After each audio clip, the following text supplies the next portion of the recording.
Hello there, everybody. Welcome back. I'm here to be talking about The Amazing Digital Circus Season 1, Episode 6.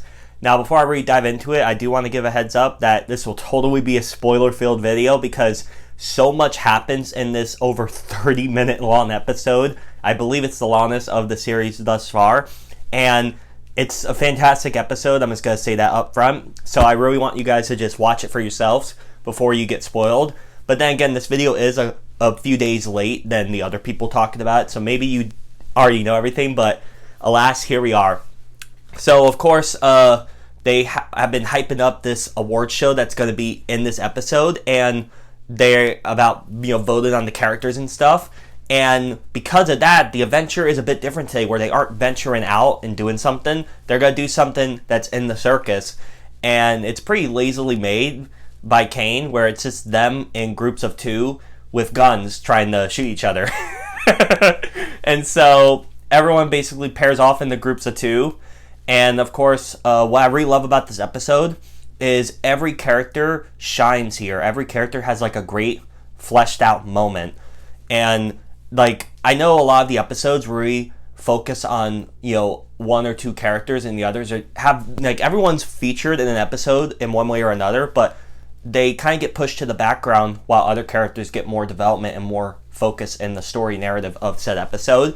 This episode, what I thought was fantastic about it is every single character had a good, like, 2 or 3 moments throughout. Like, for example, in terms of their pairs that they're split off into, you have, Keener and Ragatha, who are a pair, and while they don't make it that far in this little tournament thing, they do have a nice moment where they're bonding in the loser's corner just talking,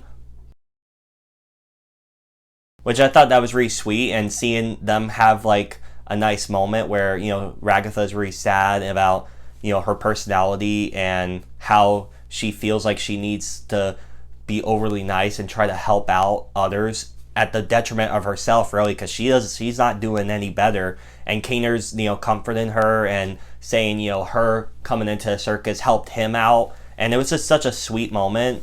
And again, like, Kaner, like, because it made sense because they were in the dark, and it's established that when you're in like really pitch black, he gets more control of his thoughts and his mind. So it was just really a different side of Kaner that we don't see enough of, because usually he's seen as the crazy one and wacky, which he does have a lot of crazy wacky moments for sure.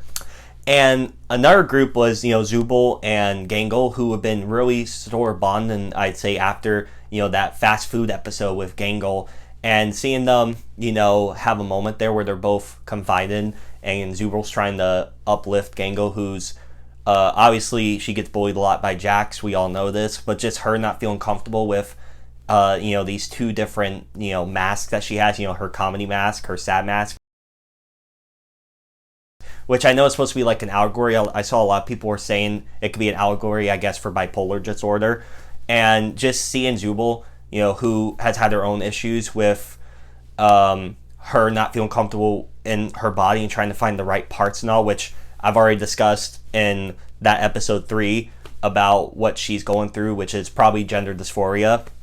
So just them bonding over stuff they don't feel comfortable with each other, but just growing into their own, I thought that was fantastic. And like, so obviously the main pair, though, because Keener and Ragatha had great moments, Zubul and Gangle had great moments, but obviously the main pair that really stole the show in a lot of ways, but it didn't completely overshadow everyone else, was Jax and Pomni.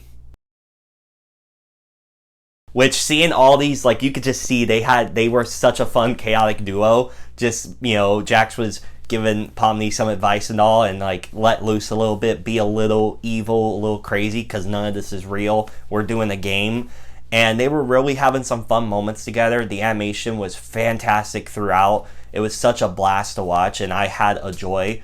And of course, it wasn't just all fun and games with, them going around shooting each other and all that crazy stuff, because of course it gets really deep and emotional near the end. But before I really dive into that, I did want to say there's this one shot that I've rewatched so many times where, because like situations make no sense in this world, but I guess you could kind of bend the will to make it make sense. Like how Jax was teaching Pomni how to, shoot the gun at the cans. He shoots it in like a goofy cartoon style way, and it just knocks the can off. But holding the gun realistically, like Pomni was trying, didn't work out.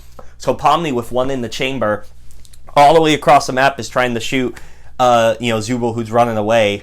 She just goes silly with it and manages to do this one in a quadrillion trick shot that just disarms Zubul, all of her guns and everything.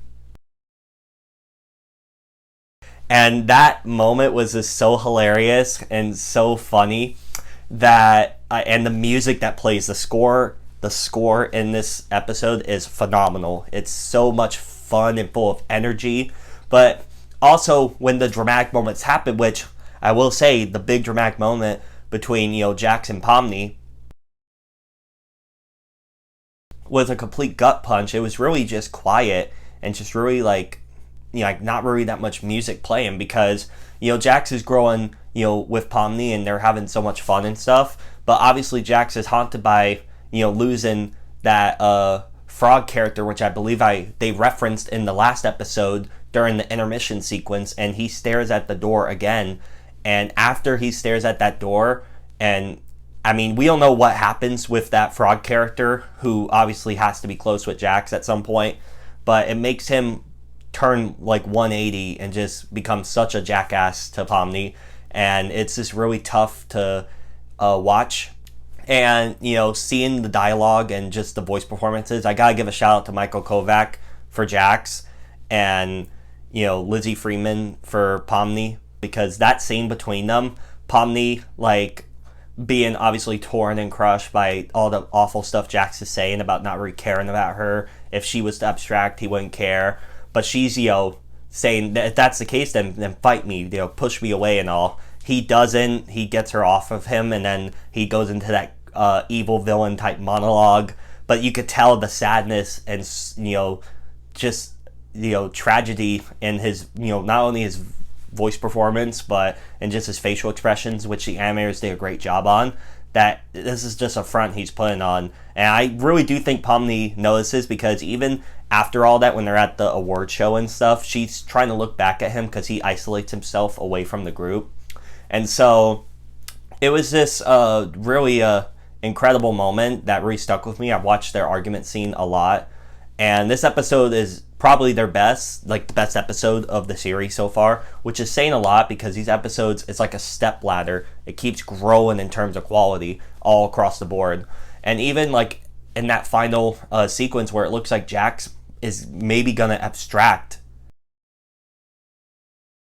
like that was insane and just really tense induced. It's just nuts. But again, overall this episode was great across the board with the animation, every character having their own moment to shine. Like for example, Gangle, who's a running gag, really wants to use the Tommy gun and is really ecstatic about it. They finally get to use it, and it's glorious and it's so epic. And every character has that moment that really clicks with them, and it's just so much fun. And I really do love the long 30-minute runtime, because it really, I felt, gave the animators and the crew and just everything a chance to breathe and just flourish. And I just thought it was incredible all around. This is easily the best episode, I feel, of the Amazing Digital Circus, and I cannot wait to see more. But those are my thoughts on season 1 episode 6. Again, what do you all think of this episode? Please let me know down below in the comment section. And if you want to hit the bell as well to get notified of when I upload, that would mean so much to me. Again, thank you all so much for watching, and I'll see you later. Bye.